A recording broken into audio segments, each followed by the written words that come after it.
हम इंसान आज कितने आधुनिक बन चुके हैं। हम धरती के बाहर जा सकते हैं, अंतरिक्ष में करोड़ों प्रकाश वर्ष दूर तक देख सकते हैं। हमारे पास विज्ञान है जो हमें हमारे प्रश्नों के उत्तर देता है। वैज्ञानिक डेटा के जरिए हमने हमारे अस्तित्व का भी काफी हद तक सही अनुमान लगाया है। पृथ्वी जो हमारा घर है, जहां हम मनुष्यों ने कई पीढ़ियां बिताई है, जिसने कई करोड़ सालों से जीवन को अपने अंदर आश्रय दिया है और आज भी देता आ रहा है। वैज्ञानिकों के अनुसार पृथ्वी पर जीवों की करीब 87 लाख प्रजातियां रहती है, जिसमें से केवल 15% प्रजातियों को ही हमने आज तक खोजा है। लेकिन आखिरकार ये सारे जानवर आए कहां से थे? आखिर धरती पर जीवन की शुरुआत कैसे हुई थी? इसे जानने के लिए हमें समय में पीछे जाना होगा, उस समय पर जब धरती अपनी शुरुआती अवस्था में थी। तो आइए चलते हैं आज से करीब 4.5 अरब साल पीछे। आज से करीब 4.5 अरब साल पहले चट्टान का एक बहुत ही विशाल सा गोला एक बेनाम तारे का चक्कर लगा रहा था। इसका सतह पिघले हुए लावा से बना था और इस पर जीवन का नामो निशान तक नहीं था। इस वक्त पृथ्वी पर लगातार आसमान से छोटे छोटे चट्टानों की बरसात हो रही थी। काफी लंबे समय तक यह प्रक्रिया चलती रही। इसके बाद चट्टान के इस विशाल से गोले ने एक ग्रह का रूप ले लिया। साथ ही इस ग्रह का अपना चांद भी बना। ये वही ग्रह है जहां आज हम सब रहते हैं। इस वक्त पर पृथ्वी का तापमान बहुत ही अधिक था।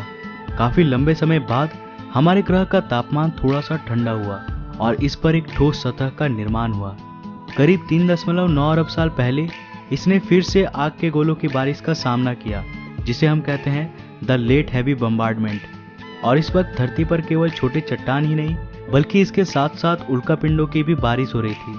प्रतिदिन कई हजारों की संख्या में उल्कापिंड धरती पर बरस रहे थे। ये उल्कापिंड अपने साथ कुछ बहुत ही खास लेकर आए थे। इनके अंदर जमी हुई बर्फ के क्रिस्टल्स थी, जिसने हमारी धरती पर समुद्रों का निर्माण किया और साथ ही धरती के वातावरण में नाइट्रोजन गैस भी लेकर आया। पर धरती अब भी बेजान था। यहाँ जीवन के लिए परिस्थितियां अभी भी उपयुक्त नहीं बनी थी। धरती का एटमॉस्फेयर अभी पूरी तरह से जहरीले गैसों से भरा हुआ था। यहाँ वायुमंडल में ऑक्सीजन था ही नहीं और धरती भी चारों तरफ से समुद्र से घिरा हुआ था। पर अब यहाँ परिस्थितियां बदलने वाली थी। करीब 3.8 अरब साल पहले हमारी धरती में एक बार फिर से उल्कापिंडों की बारिश शुरू हुई। पर अब की बार ये पिंड अपने साथ केवल पानी ही नहीं लाए थे, बल्कि ये कुछ बेहद अनमोल चीज लेकर आए थे, जो धरती को जीवन देने वाला था। ये पिंड अपने साथ खनिज यानी मिनरल्स लेकर आए थे। साथ ही इन्होंने कार्बन, प्रोटीन और एमिनो एसिड्स का भी अंतरिक्ष से समुद्र की गहराइयों तक परिवहन किया। परंतु यहाँ समुद्र की गहराई में तापमान बहुत ही कम था। यहाँ सूरज की रोशनी पहुंच ही नहीं सकती थी। लेकिन यहाँ समुद्र की गहराई में भी छोटे छोटे प्राकृतिक चिमनीज थे, जो पानी को गहराई में भी गर्म रख रहे थे और यहीं पर जीवन का पहला बीज पनपा। हम ये नहीं जानते हैं कि ऐसा कैसे हुआ था, लेकिन किसी प्रकार से यहीं पर उन सारे मिनरल्स और केमिकल्स ने आपस में अभिक्रिया करके जीवन का बीज बोया और यहाँ जन्म हुआ पहले एक कोशिकीय जीवों का। ये एक प्रकार के बैक्टीरिया थे।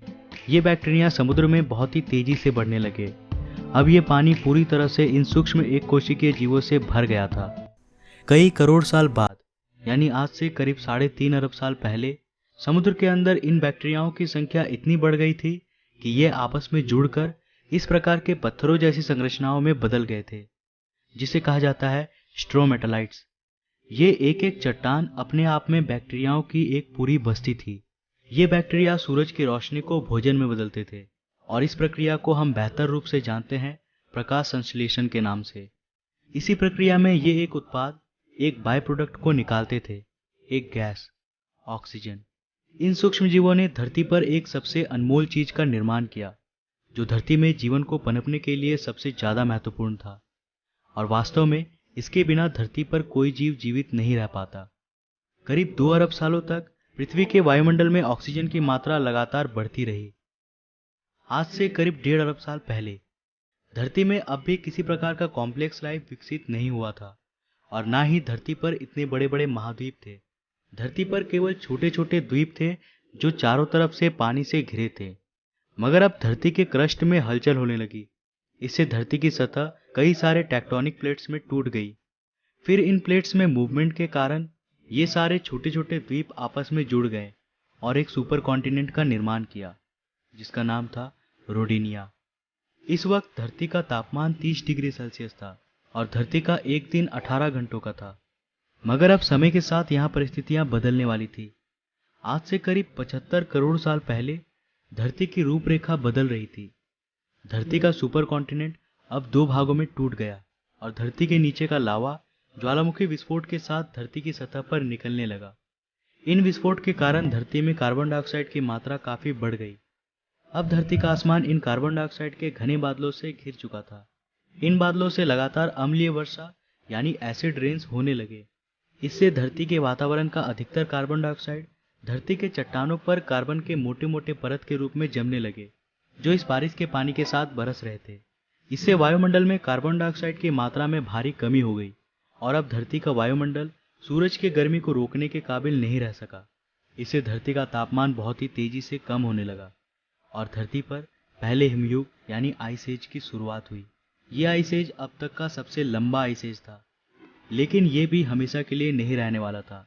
समय के साथ साथ वायुमंडल में कार्बन डाइऑक्साइड की मात्रा फिर से बढ़ने लगी और पृथ्वी का तापमान फिर से बढ़ने लगा। इससे धरती पर जमा बर्फ धीरे धीरे पूरी तरह से गलने लगा और पृथ्वी फिर से सामान्य रूप में आने लगी। लेकिन उन सिंगल सेल बैक्टीरिया का क्या हुआ जो आइस एज के आने से पहले समुद्र में थे? आज से करीब 54 करोड़ साल पहले अब धरती का सारा बर्फ पूरी तरह से पिघल चुका था। इस वक्त समुद्र के अंदर जाने पर हमें एक बिल्कुल नई दुनिया देखने को मिलती है। ऑक्सीजन की उपलब्धता में अब वे एक कोशिकीय जीव कई अन्य रूपों में विकसित हो चुके थे।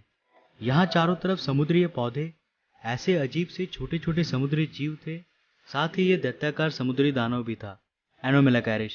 ये सब कॉम्प्लेक्स मल्टीसेल्युलर ऑर्गेनिज्म के नए प्रजाति थे जो कि एक कोशिकीय सूक्ष्म जीव से विकसित हुए थे। ये है पिकाया। ये केवल 5 सेंटीमीटर लंबे थे, लेकिन इन्होंने अपने शरीर में कुछ बेहद ही खास विकसित कर लिया था जो आगे चलकर हमारे शरीर का एक महत्वपूर्ण अंग बनने वाला था। ये पहले जीव थे जिनके पास रीढ़ की हड्डी थी और इन्हीं से विकसित होकर ये खासियत हमें भी मिलने वाली थी। आज से करीब 46 करोड़ साल पहले अब धरती कुछ हद तक जानी पहचानी हो गई थी। धरती का सुपर कॉन्टिनेंट अब और भी कई भागों में टूट गया था, परंतु अब भी यहाँ जमीन पर रहने वाले जीव नहीं आए थे और धरती के सतह पे पेड़ पौधे भी नहीं उगे थे। पर ऐसा क्यों था? दरअसल ऐसा सूरज से आने वाले हानिकारक अल्ट्रावायलेट किरणों की वजह से हो रहा था। पर अब धरती के वायुमंडल में एक नए परत का निर्माण हो रहा था जिसे आज हम कहते हैं ओजोन लेयर। वायुमंडल के ऑक्सीजन सूरज की अल्ट्रावायलेट किरणों को सोखकर ओजोन गैस में बदलने लगे थे। इसने धरती के चारों ओर एक चादर का निर्माण किया जो हमें सूरज के अल्ट्रावायलेट रेडिएशन से आज भी बचाता है। इसके कारण अब धरती की सतह पर नन्हे शैवाल फल फूल सके और ये ही धरती के पहले लैंड प्लांट्स बने। समुद्र में रहने वाली ये मछली टिक्टैलिक, जिसने पहली बार समुद्र से बाहर आने का निर्णय लिया, इसने अपने फिन्स का इस्तेमाल पैरों के रूप में किया और समय के साथ ये जमीन पर ज़्यादा देर तक रहने लगा, जिससे इसके अंग काफ़ी विकसित हो गए। करीब 1.5 करोड़ साल के विकास क्रम के बाद ये जानवर अब पूरी तरह से जमीन में रहने लायक बन चुके थे और इन्हें कहा जाता था टेट्रापोड्स। आज से करीब 36 करोड़ साल पहले ये टेट्रापोड्स पूरी तरह से विकसित हो गए थे और अब ये पूरी तरह जमीन पर रहने वाले जीव बन गए। ये ही वो जीव थे जो आगे चलकर डायनासोर्स, बर्ड्स, मैमल्स और अंत में इंसानों में विकसित होने वाले थे। यहाँ से एक नए प्रजाति की शुरुआत हुई। लेकिन अब धरती का बुरा वक्त आने वाला था। समय के साथ जीवों की विकास प्रक्रिया जारी रही, लेकिन साथ ही धरती का वातावरण भी बहुत तेजी से बदल रहा था। एक बार फिर से ज्वालामुखी विस्फोट के कारण धरती का तापमान बहुत ही बढ़ गया। इससे धरती पर बहुत बड़ा अकाल पड़ गया।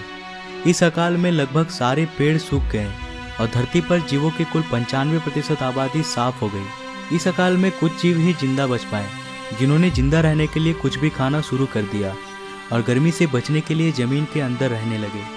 पर समय के साथ साथ फिर से परिस्थितियों में सुधार आया। धरती का वातावरण फिर से सामान्य हो गया। आज से करीब 20 करोड़ साल पहले अब धरती की रूपरेखा काफी हद तक बदल गई थी।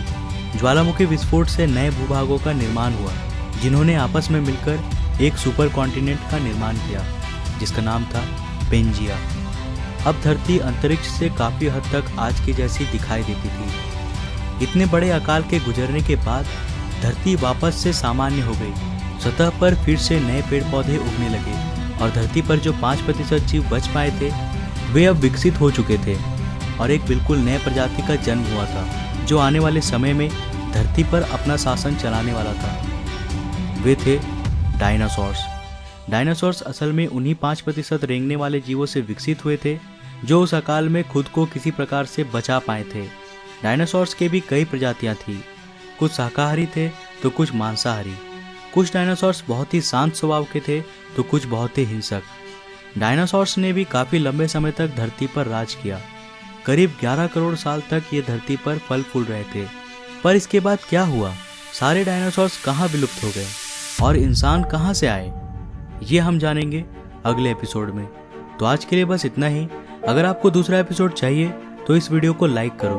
अगर इस वीडियो में कुल 2500 लाइक्स मिलते हैं तो मैं इसका नेक्स्ट एपिसोड भी जरूर लाऊंगा। तो वीडियो को ज़्यादा से ज़्यादा लाइक करो और शेयर करो। अगर आप नए हो इस चैनल पे तो ऐसे ही और एक्साइटिंग वीडियोस के लिए चैनल को अभी सब्सक्राइब कर लो, साथ ही नोटिफिकेशन बेल को भी ऑन कर लो। मैं मिलता हूँ फिर से एक नए एपिसोड के साथ। तब तक के लिए बाय।